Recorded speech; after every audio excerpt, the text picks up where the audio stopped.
Bisa kembali kita lanjutkan dialog kita. Saya kembali bersama dengan Pak Ali Mokhtar Ngabalin. Pak Ali Mokhtar, kemudian kita berbicara sekarang sedikit mengenai evaluasi dulu sedikit kita ke belakang. Menurut Anda sebetulnya penyelenggaraan dari seluruh proses pemilu ini sampai nanti pada tanggal 9 Juli ini sejauh ini seperti apa sih proses? Ya, apa yang Anda cermati utama? Tentu memang kita harus memberikan apresiasi. Apresiasi kepada kerja kawan-kawan di pusat itu, di Bawaslu, Panwaslu, dan KPU. Pertama kali dalam sejarah bangsa kita ini kan melakukan Pilpres ini dengan 2 kontestan. Ya. Jadi memang begitu start langsung Frosnellen 3-4. Gasnya makin dahsyat kan.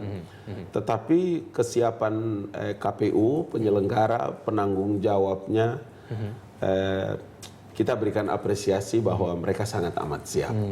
Itu sebabnya kita lihat dari 5 dialog, dialog pertama, kedua, ketiga, keempat, kelima itu kan dia mengalami perubahan yang sangat signifikan. Ya. Begitu juga di lapangan. Kedua belah pihak juga ketika melakukan pelanggaran-pelanggaran yang menjadi kewenangan Bawaslu harus terlibat, kita juga melihat sangat siap mereka. Begitu juga dengan KPU. KPU kita lihat bahwa setiap saat mereka melaporkan terhadap kinerja mereka kan, dari hari ke hari sangat meningkat, dan kami memberikan apresiasi yang positif kepada teman-teman penyelenggara pemilu maupun pengawas.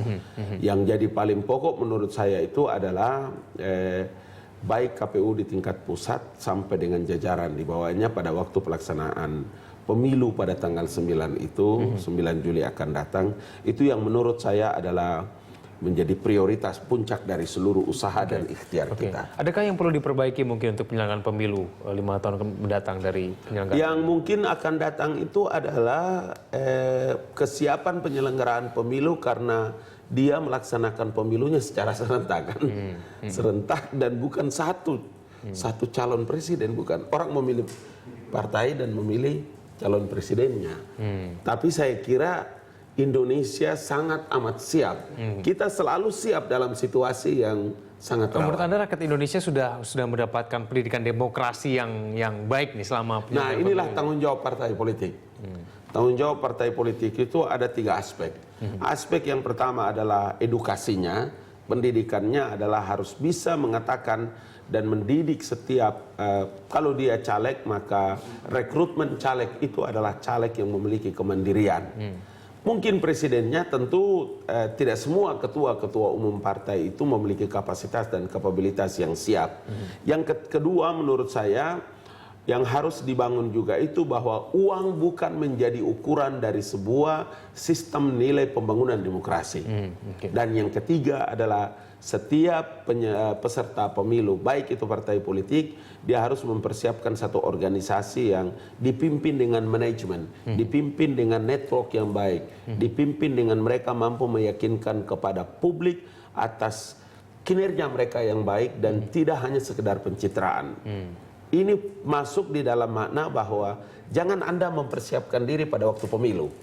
Tapi mulailah dari sekarang mendatangi rakyat, apakah calegnya, apakah calon presidennya, atau partai itu sendiri. Sehingga rakyat itu bisa terpola dengan baik bahwa, oh seperti inilah sebuah kontinuitas dari pendidikan politik. Lalu kenapa yang kemarin sangat santer sekali ini kampanye hitam, kampanye negatif juga begitu banyak, menyerang baik pasangan nomor urut 1, juga menyerang pasangan nomor urut 2. Dan kalau menurut Anda ini bukankah ini karena masyarakat yang mungkin tidak mendapatkan pendidikan demokrasi yang baik sehingga mereka menyerang kelemahan-kelemahan yang mungkin tidak relevan, atau mungkin apa ini? Kenapa? Apa yang menjadi penyebab? Iya, itu kan paling sering kita bicara. Ada yang disebut dengan negative campaign, ada yang disebut dengan black campaign. Kalau negative campaign kita harus klarifikasi. Klarifikasi terhadap semua orang yang menggunakan ruang di mana untuk melakukan penyebaran atas negative campaign kemudian diklarifikasi. Tapi yang sangat panik dan sangat buruk bagi kehidupan demokrasi di tanah air itu ketika orang mendorong black campaign itu kepada pihak tertentu.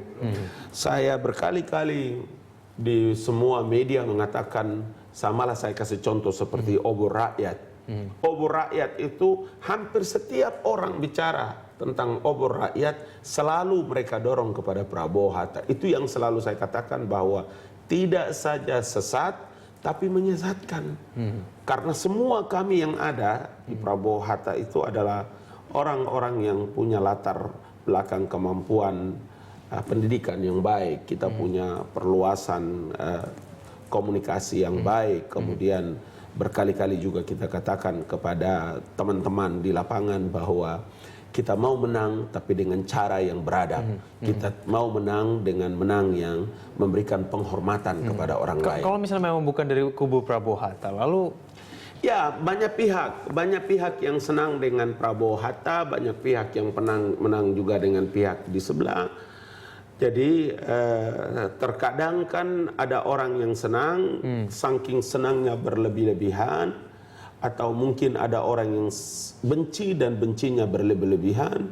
Banyak cara orang pakai. Yang repot itu kalau kemudian ada kebaikan untuk kami, kemudian ada kejelekan untuk pihak yang lain, tapi kebaikan itu menjadi tempat sasaran di mana orang menuduh kita. Dan itu berkali-kali kita melakukan klarifikasi. selama ini dari tim sukses sendiri untuk menahan kampanye yang menyudutkan pihak Anda itu seperti apa yang dilakukan?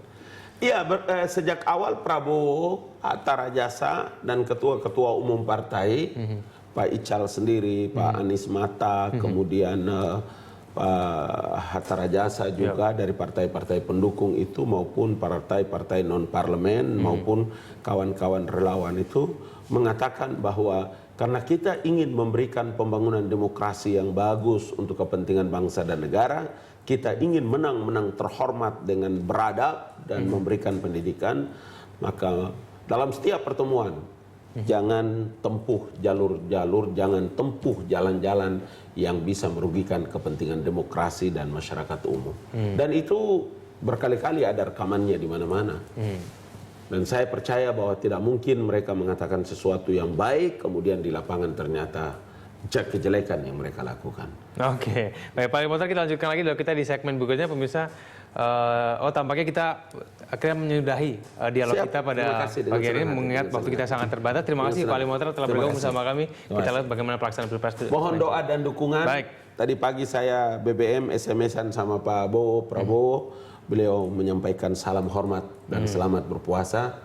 Mohon dukungan dan mudah-mudahan teman dan sahabat kawan di seluruh tanah air yang menyaksikan Berita Satu ini untuk kepentingan Indonesia. Oke, baik. Kita siap. Terima kasih Pak Limotar. Selamat pagi, Pak. Selamat pagi. Assalamualaikum.